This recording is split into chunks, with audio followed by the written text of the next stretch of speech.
All right, internet, we are live. We are back. Let's just make sure the YouTube's awake, and then we will go ahead and jump right in. There it is. It's waking up.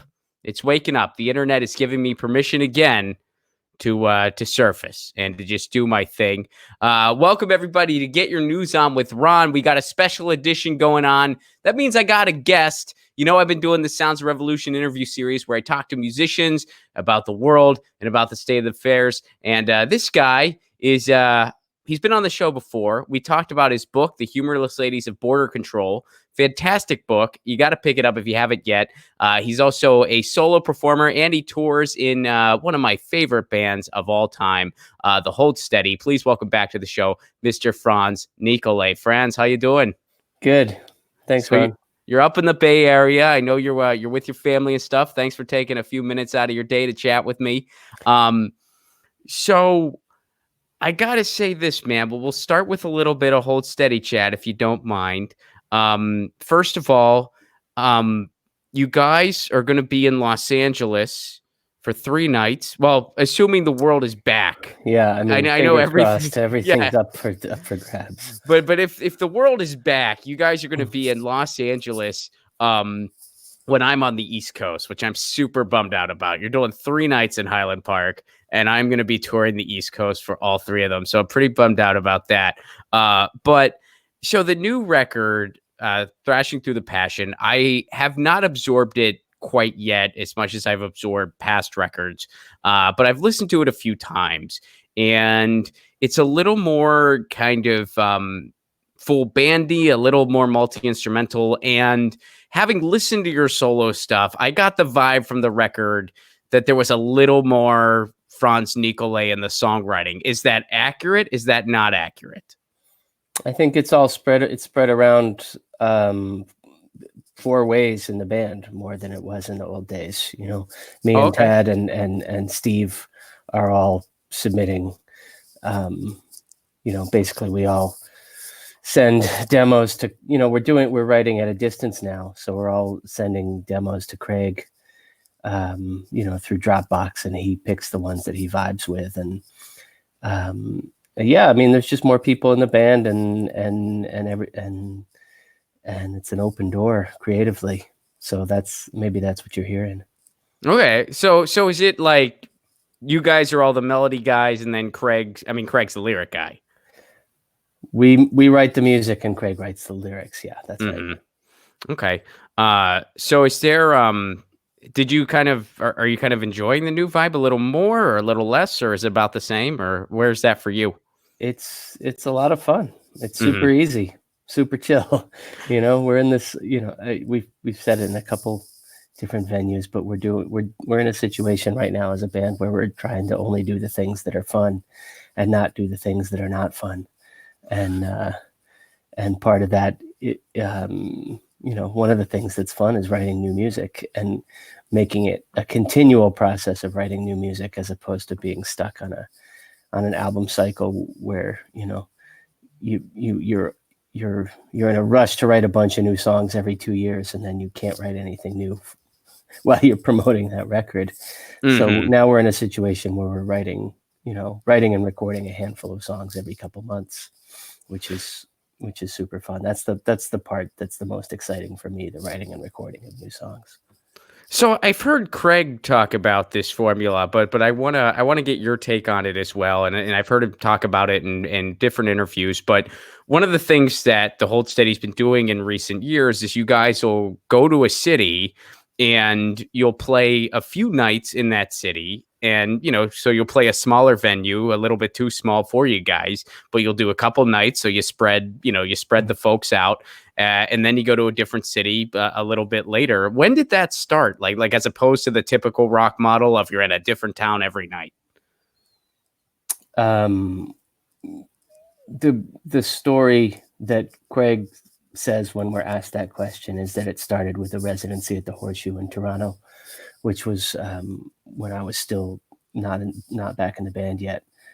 They were invited to do 4 nights, and they said it sounded like too many, but then it was a great experience. And then sort of filed that experience away.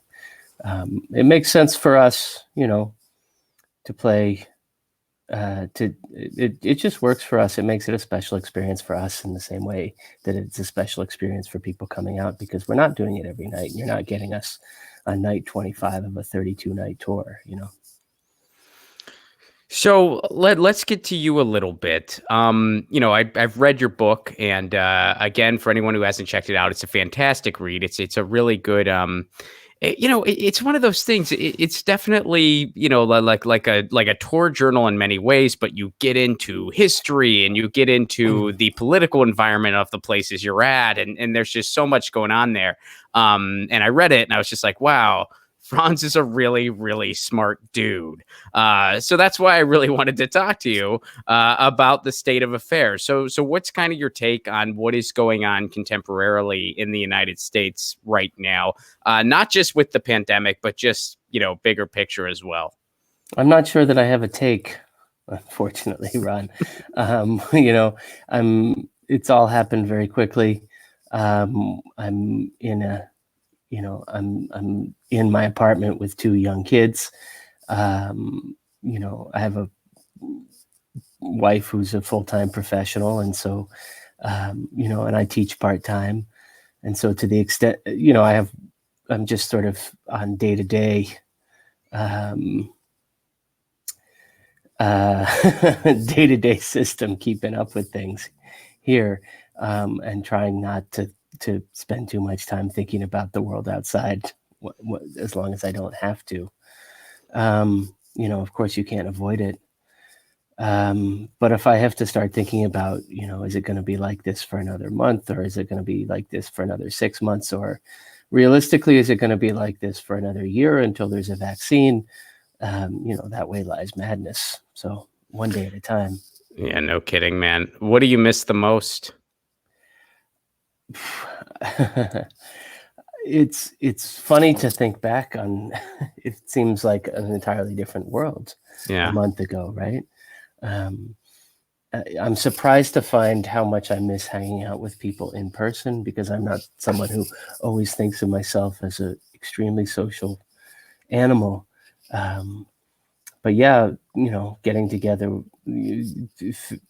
on Zoom and FaceTime definitely doesn't have the same salving effect on the psyche. Man, me and my wife have been having these conversations where I'm just kind of like, I'm not as much of an introvert as I thought, because, I really miss the world at large too. And I really, just miss going out. And I really, how are you feeling about performing live? Is that really hitting you hard, or? I do miss that. I mean, one of the things that really bothers me is this idea that that you have to be paranoid to go outside. Okay. It's this whole thing about bringing hand sanitizer or wipes, and now wearing a mask and all this stuff, and like, I was ambivalent about moving to California to begin with, but one of the benefits of being out here is that the weather's nice all the time. And if you can't even enjoy that with a clear conscience, then then what the hell's the point? There's upsides. My family's healthy. My brother-in-law had the thing. He was one of the first people admitted to the hospital in New York, I think. He beat the virus. He's got pneumonia still that I'll be recovering from for a couple months, but that's been okay. Our immediate family is healthy, and there's ways in which, being stuck in the house together is good for our, nuclear family relationship. Well, let me ask you a little bit. Spend time with the little kids instead of shipping them off to school and daycare every day. How old are your kids? 6.5 and 3.5. Oh, okay. So they're both like typically out of the house somewhat. I'd imagine the 3.5 is that preschool yet, or is that like preschool? Right? Yeah. Okay, that is preschool. Yeah, they're typically out of the house. Mm-hmm. So let me ask you a little bit about your brother-in-law who went through it, and you don't have to answer anything you don't want to, but was it like, how long did it hit him? Like, has he said anything or shared like what the process was like for him? Honestly, I don't know a lot of the details, because he was sick, and my sister, was in a Brooklyn apartment with 3 kids and they couldn't leave. So Oh, she wow. wasn't all that available to talk. Mhm. I know he was sick and he's home now. And Well, that's good. And that's what I know. Right on. So, out of everywhere you've been, where are some of your favorite places to go in the world? That's funny to think about because my world is so constrained at the moment. We got to stay positive, man, right? Geez, I'd be happy to go out for pizza right now. Me too. I think that's my answer. I mean, I'm a guy who likes traveling, but I'm also a guy who just likes the pure act of driving around. I've spent a lot of time, just driving around the world in a car by myself, and that's one of my happy places. What do you typically listen to? Because I know, like, I've spent a lot of time driving around by myself too, and I've developed, especially in the past few years, a love-hate relationship with it more than ever before. I used to love it. It used to be like a mobile office almost, and as the years went by, that slowly went away. But what are some of the things you typically have in rotation? It really depends. I'll go through phases where all I want to listen to is people talking, and then phases where all I want to listen to is music. I haven't had one of those long road trips in a couple of years now since I stopped touring full time by myself after my daughter was born. So it's a little hard to say. I mean, especially in the United States where the drives can get so long once you get west a little bit. It was often a very creative time because there's nothing to do but let your mind wander and sort of recap the people you met the night before and the things that happened, or just to do sort of a close observation of the country as it's passing by. Often I would keep a legal pad in the passenger seat and a marker or a pen so that I could write stuff down without having to pull over, without having to pull over and type something in my phone or something like that. I could just sort of do that blindly, which if I could decipher my scribbles, turns into a lot of the sort of countryside passing description that you see in The Humorless Ladies. And because that was how you wrote a lot of that book, correct? That was a lot of the raw material. Yeah. Notes that I took as I was driving or on the nights of. A lot of the researchy stuff came either before or after, but a lot of the sort of the dialogue stuff and the driving description stuff happened that way. Man, it's, I went through a phase where my big thing was audiobooks and I was listening to like almost nothing but audiobooks, and then it was nothing but podcasts, and then music would always be a regular thing throughout. But like I would just go back to it after time had passed. So I've never really gotten into the audiobooks. I do podcasts, and sometimes I'll use those opportunities for like large listening projects. Like, for example, I went through a phase where I was trying to listen to every Prince recording, like all the studio records and all the bootlegs that had leaked, and just everything that Prince had ever recorded. And that was the sort of thing I would do on a tour.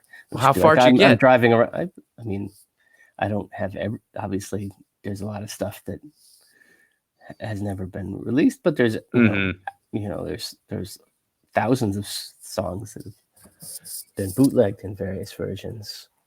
It took me a whole couple, 2 or 3 week UK tour, driving every day to listen. I was listening to Prince every day. So you got through it all. I got through it all, yeah. So how did it? I have a hard time like just one artist that much all the time. Like did you come off at a bigger Prince fan, or did you come off at like that was amazing, but I don't want to hear Prince for a while, or where were you at mentally after that? I think that Prince is someone that I hold in such high esteem that this was before he passed, and it was a period where people, I think, weren't really listening to Prince after, you know, anything that he'd released for the past almost 30 years at that point. And my feeling was that someone who's so talented, even if you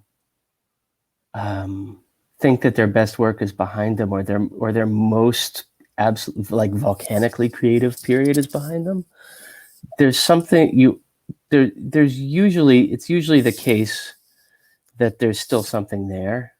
Like, for most people, it doesn't disappear, you know. And if you're not paying attention, you miss some of that stuff. You know, think about people who've had multi-decade careers, and it's only in the last couple decades that you can start thinking about popular music artists having a late style. But it, you know, it happens. You know, you think about late Ellington is a very particular thing. You know, late Dylan is a very particular thing. And I felt like, you know, we didn't really get to hear late style Prince, unfortunately. We got sort of like, you know, there was a long period that's like 80s Dylan Prince. But there's some great songs in 80s Dylan, and there's some great songs in 90s and aughts Prince too. And I just sort of felt like I owed it to him, given that he had spent so much emotional and career capital to get to that point where he could release whatever he wanted. I felt like I owed it to him to see what it is that he felt like he had to offer that was worth everything he gave up. Did you get to see him live? I did see him once at Madison Square Garden. Yeah. See, it's one of the ones I missed. I mean, it was from a tremendous distance, but it was still great. Mm-hmm. My sister, one of my other sisters, got to see him on his final tour on one of the piano and a microphone shows, which I wish I'd have seen. Oh, wow. That record that he did, that they put out last year or a year before, was fantastic. Was it a solo tour that he did? Yeah, it was just him and a piano. Oh, geez. Okay. Yeah, that's I've seen Springsteen solo, which was pretty spectacular. It wasn't just, I mean, he played some piano. He played a bunch of different instruments, but it was just him the whole time. And it was actually the Devils and Dust tour. Okay. And it was like, I mean, it was kind of like seeing him for the first time all over again, because it was just such a different experience than, you know, seeing him with E Street or something like that. Yeah, I saw Springsteen once at Giant Stadium, and then the band did a thing with him at Carnegie Hall. I like Springsteen okay, but he's not someone that I went through like a solid year where I really got into him, but he's not someone that I spend a lot of time with necessarily. Mm-hmm. The show I was impressed by, but after it passed about the 2.5 hour mark, I was sort of like, okay, I get it. You know, I feel like this is more for you now than for me. I like, you know, I've definitely had a lot of fun at some E Street shows. I enjoy it. It's something I celebrate. Well, so being stuck inside, you know, indefinitely where we're at, like, have you been? I mean, is there a chance we're going to see another book from you, like, sooner than later? I have a book that I finished a year and a half ago. Mm-hmm. That's a novel that I think has finally found a publisher, and hopefully will be out, I don't know, end of this year or early next year. So look how excited my cat got. Yeah. And I have another one a book of nonfiction that I've done a lot of work on. That's hopefully will also find a home shortly. So there's a bunch of that in the works, but the quarantine has had the opposite effect for me. I mean, there's really, well, because I have small kids. Mm-hmm. Right. That's the big dividing line, I think, for the people who are quarantined, is the people who don't have children are either being super productive or very bored. And the people who do have children are now have less free time than they've ever had, because now we're in a position of homeschooling and child caring, and, you know, and also for some of us attempting to do the day job that we have remotely. And try to balance all those things. And so there's no work getting done right now. Yeah, a buddy of mine texted me. I think he has 3 kids now, and he kind of said, him and his wife are both professors, but he texted me and he's just like, I don't know how people homeschool their kids. They're masochists. This is insane. It's only day 2. I'm gonna go nuts. But yeah, I was my parents' oldest, and they tried homeschooling me for the first half of my kindergarten year. And how'd it go? Yeah. Well, I went to kindergarten in January. Okay. So I think that tells you. It's a difficult thing, man. Well, can you tell me a little? I think the standards are lowered for everybody in a lot of realms right now, but we're doing the best we can. Absolutely. Can you tell me a little bit about the nonfiction project that you're working on? Like, is it going to be similar to Humorless or? No. Okay. I'd rather not until I know that it's going to get made. Okay. All right. No problem. What about the novel? Like, what's kind of? Same thing. It's a novel. All right. You'll find out if it gets published. Well, I look forward to it, man. I definitely look forward to it. Where can people go to learn more about you? FranzNicolay.com. Perfect. Well, Franz, thanks so much for chatting with me for a bit. It's always great to hear from you, and stay safe, man. Thanks. You too. Cheers, buddy.